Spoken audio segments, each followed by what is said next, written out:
तो हेलो मेरे यारो, स्कूल ऑर्गेनाइजेशन के इस अमेजिंग एपिसोड में आप सभी लोगों का स्वागत है। तो जैसा कि हम सभी लोगों ने लास्ट एपिसोड में देखा था कि टीचर जो था वो क्लासरूम में पहुंचकर बोल रहा था कि तुम लोगों को सबसे पहले अपने इस फर्स्ट क्लास में क्लास प्रेसिडेंट को चुनना होगा, इसलिए लड़ना चालू करो जब तक कि कोई एक बंदा अकेला खड़ा ना रहे और बाकी सब उसके सामने सबमिट ना करे। और यह सुनने के साथ ही उसने सलाह भी दी थी कि सबसे ताकतवर को सबसे पहले निपटाओ। तो वहाँ पर ये जो मोटे और इसके साथी वाले जो गुंडे थे वो एक साथ आकर योची की ओर बढ़ रहे थे। बट जो योमी थी वह योची की टीम में शामिल हो गई थी और कह रही थी कि मैं तुम्हारे लिए इन सभी लोगों का ध्यान न रख दूंगी, ठीक है ना, इसलिए मुझे तुम अब से अपनी टीम में ही काउंटिंग करना। और इस एपिसोड के शुरुआत में हमें राइटर के द्वारा दो फिजिक वाले बंदों को दिखाया जाता है, जिसमें एक कम हाइट कम मसल्स वाला और उसके सामने एक ज़्यादा हाइट और ज़्यादा मसल्स वाला बंदा खड़ा होता है। उसके बारे में बताया जाता है कुछ लोगों का कहना है कि यदि आप कुछ टेक्निक्स में मास्टरी हासिल कर लेते हैं तो अपने इन मसल गैप्स की भरपाई को कर सकते हैं, लेकिन नियम केवल तो नियम ही होते हैं। अगर आपका प्रतिद्वंदी अपोनेंट नौसिखिया है तो उसके खिलाफ टेक्निक्स काम आ सकती है, लेकिन कोई ऐसा व्यक्ति जो कि काफ़ी एक्सपर्ट हो तो वह आपको वहीं पर चकनाचूर कर सकता है अगर आपकी फिजिक और उसकी फिजिक में अंतर है और वह कोई नौसिखिया नहीं है टेक्निक्स के मामले में तो। और हम देखते हैं कि वो जो यो यहाँ पर ओमी होती है वो फाइटिंग पोजीशन में होती है और राइटर और भी चीज़ें बता रहा होता है कि इस बात को ध्यान में रखते हुए अगर आपके सामने कोई 160 सेंटीमीटर लंबा और 160 केजी वाला कोई व्यक्ति और उसी के अपोनेंट में 180 फीट लंबा और 90 केजी वाली कोई लड़की हो, तो क्या वे दोनों आपस में लड़े तो हाँ जीत सकते हैं। और हम देखते हैं उस टकले को जो अपने मुक्के को लेकर सीधे यहाँ पर ओमी की ओर बढ़ा रहा होता है। फिर हमें राइटर बताता है कि जैसा कि नॉर्मली तौर पर कहा जाता है कि लड़कियों का जो फिजिक होता है उनकी जो मांसपेशियाँ होती है वह उतनी कठोर नहीं होती है और उनको बनने में भी काफ़ी टाइम लगता है, लेकिन जो लड़के होते हैं उनकी फिजिक काफ़ी ज़बरदस्त होती है। और वेट लिफ्टिंग में भी देखा गया है कि जो महिलाएं होती है वह हालांकि लड़कों के 66% जितने वजन को उठा सकती है, जितना एक लड़का उतने हाइट वजन वाला उठा सकता है उसके 66% वजन को लड़कियां भी उठा सकती है। लेकिन यह सिर्फ डॉक्यूमेंट पर लिखे हुए आंकड़े हैं, लेकिन रियल लाइफ में कुछ और ही है। और हम देखते हैं कि वहाँ पर मोटे के पंच यहाँ पर ओमी के फेस के सामने काफ़ी ज़्यादा पहुँच चुका होता है और राइटर बोल रहा होता है कि एक गर्ल एक फाइटर फिजिक वाले मैन के सामने सीरियसली तौर पर तो टिक नहीं सकती है। हालांकि योची के सामने यह जो लड़की खड़ी है वह थोड़ी सी डिफरेंस है। और हम देखते हैं यहाँ पर ओमी ने उसके ऊपर एक लॉक लगा दिया होता है और उस बंदे को ज़मीन पर लेटा दिया होता है और वह कह रहा होता है कि ओए मेरा शरीर अकड़ चुका है। और हम देखते हैं यहाँ पर ओमी कह रही होती है मैं 3 गिनूंगी, उसके बाद तुम हमेशा के लिए यहाँ पर आराम से आराम करना। हम देखते हैं वो मोटा इसकी की ओर घूर कर देख रहा होता है गुस्से में और यहाँ पर ओमी कह रही होती है तुम्हें मैं कोई सीरियसली चोट नहीं दूंगी, लेकिन तुम्हें एक अच्छा लेसन तो ज़रूर ही मिलेगा। तो यह सुनकर टकला कर रहा होता है तुम खुद को कुछ ज़्यादा ही समझ रही हो। तो हम देखते हैं यहाँ पर ये सुनने के साथ ही वह उसके हैंड को पकड़कर और भी ज़्यादा मोड़कर सीधे ज़मीन पर लेट जाती है, जिसकी वजह से इसके हाथ का जो लॉक होता है वह घसक चुका होता है। ये दर्द में चिल्लाने लगता है।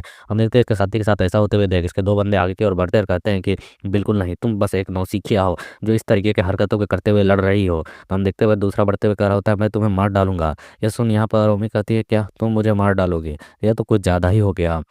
और हम देखते हैं कि वह बंदा जैसे पंच चलाता है तो यह इसके पंच से डॉज करती है और कहती है कि असली लड़ाई भी नहीं है, लेकिन फिर भी तुम इतने सीरियसली तरीके से लड़ना चाहते हो तो ये लो मेरा एक स्ट्राइक। और हम देखते हैं वह सीधे उसके गर्दन पर मारती है, जिसकी वजह से उसके सांस आने बंद हो जाते हैं, वह अटकने लगता है, सांस नहीं ले पाने लगता है। और वैसे ही सिचुएशन में वहाँ पर वह उसके पेट पर भी एक जोरदार पंच मारती है जो कि काफ़ी स्पीड से पड़ा होता है और वह तुरंत ही उससे हटकर उसके बगल वाले आ रहे साथी की ओर बढ़ती है, जो कि भी अपना मुक्का लेकर सीधे उसके ओर बढ़ रहा होता है। तो वह उसके नाक के वाइटल पॉइंट्स के बीच में मारते हैं। नाक और आँख के बीच में एक पॉइंट होता है जिसमें बहुत ज़्यादा ही पेन होता है अगर वहाँ पर कुछ चोट चोट लगे तो। और ये उसी पॉइंट पर सीधे अपने घुटने से दे मारती है, जो कहती है कि ये मेरा लास्ट पॉइंट है, जो कि तुम्हारा बिहुई पॉइंट पर अटैक हुआ है। और वो हम देखते हैं वो अटैक जो होता है वो काफ़ी ज़्यादा तगड़ा हुआ होता है और साथ में वो उसके सर पर भी मार देती है, जिसकी वजह से वो सीधे बंदा ज़मीन पर गिरकर धराशायी हो चुका होता है। और यहाँ उम्मीद कर रही होती है कि इस बार मैंने तुम्हें नरमी से थोड़ी-सी भी पीटा है। अगर अगली बार तुम लोगों ने इस तरीके की हरकत दिखाई, तो मैं बिल्कुल बिल्कुल भी थोड़ी-सी भी नरमी नहीं खाऊँगी। तुम लोग वहीं पर मौके पर ही मारे जाओगे, अगर अगली बार लड़े मुझसे तो। और हम देखते हैं सुनकर उसके पीछे और भी 2 बंदे खड़े होते हुए कह रहे थे, "ये लड़की तो डैम बहुत ज़्यादा ही एरोगेंट है। ये यहाँ पर लड़कों के वाइटल पॉइंट्स पर अटैक कर कर खुद को 30 मार खा समझ रही है।" तो हम देखते हैं यहाँ पर वो कहती है कि आखिरकार तुम लोग क्या कहना चाहते हो? या ज़ाहिर-सी बात है कि मैं यहाँ पर जीत चुकी हूँ, चाहे वो वाइटल पॉइंट्स पर हो या नॉर्मल पॉइंट्स पर अटैक। तो ये सुन के कहते हैं कि ये औरत सचमुच में सीरियस है, इसे ज़रा सा भी शर्म नहीं आ रहा है। तो हम देखते हैं सुन वो फिर से कहने लगती है, इस तरह की लड़ाइयों में आखिरकार तुम लोग कायर किसे कहने की हिम्मत कर रहे हो।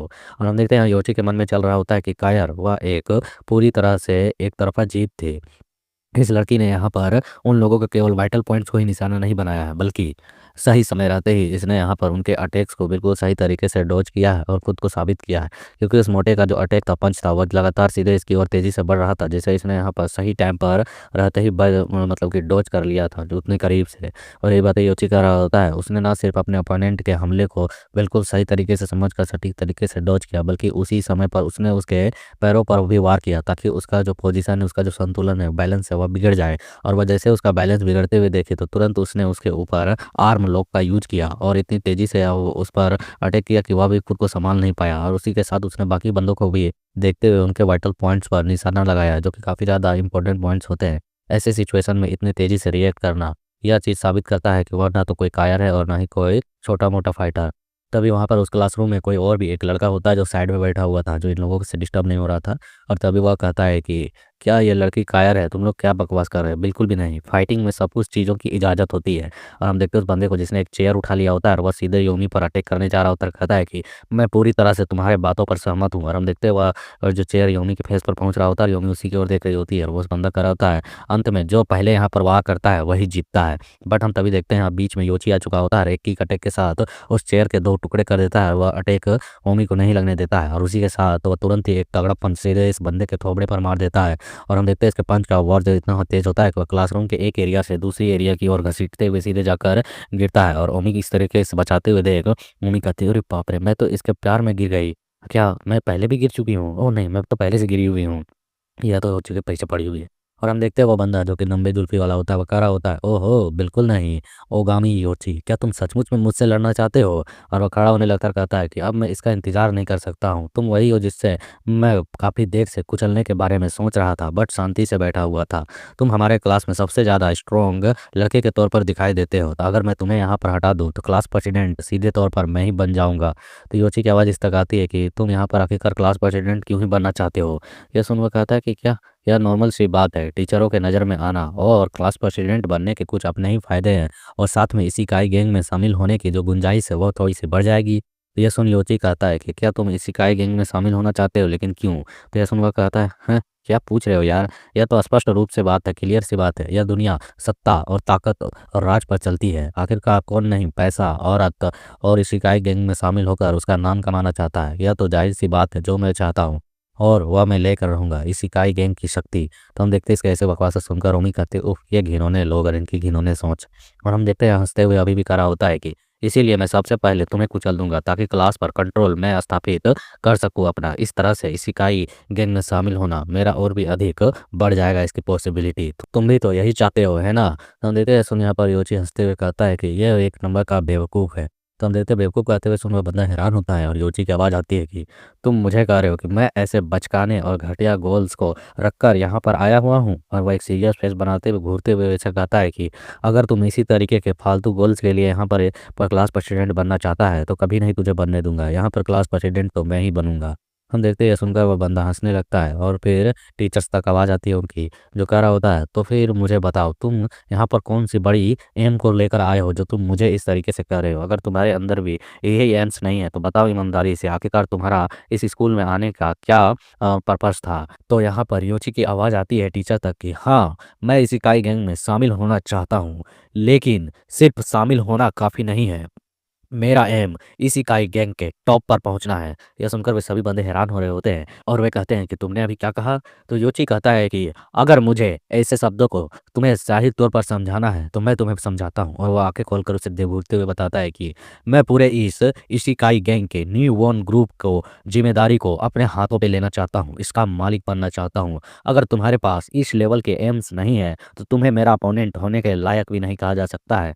बस तुम्हें मेरे पीछे खड़ा होना चाहिए। अगर तुम जैसे कमज़ोर लोग इन चीज़ों की परवाह नहीं करते हो, तो तुम लोग सिर्फ़ यहाँ पर इशिकाई गैंग के नाम को किसी फैंसी ब्रांड की तरह इस्तेमाल करना चाहते हो लोगों को दिखाने के लिए। तब तुम जैसे कमज़ोर लोगों को मेरे पीछे खड़ा होना चाहिए, ना कि बिल्कुल मेरे सामने। और हम देखते हैं सुनोमी भी हैरान हो रही होती है और वो कह रहा होता है, मैं तुमको इस इकाई गैंग के उस ऊँचाई पर ले जाऊँगा जिसके बारे में तुम अभी तक सोचे भी नहीं होगे और ना ही अपने आँखों को खोल कर देखे होगे।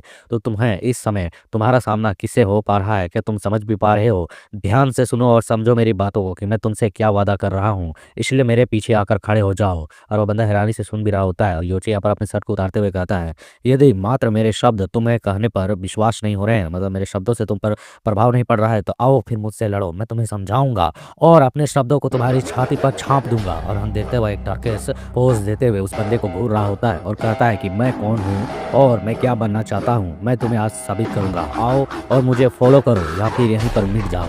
और इसके इसी धमकी के साथ यहाँ पर इस चैप्टर का तो खात्मा होता है। तो लाइक करो, सब्सक्राइब करो, शेयर करो ताकि नेक्स्ट चैप्टर जल्द से जल्द आ सके।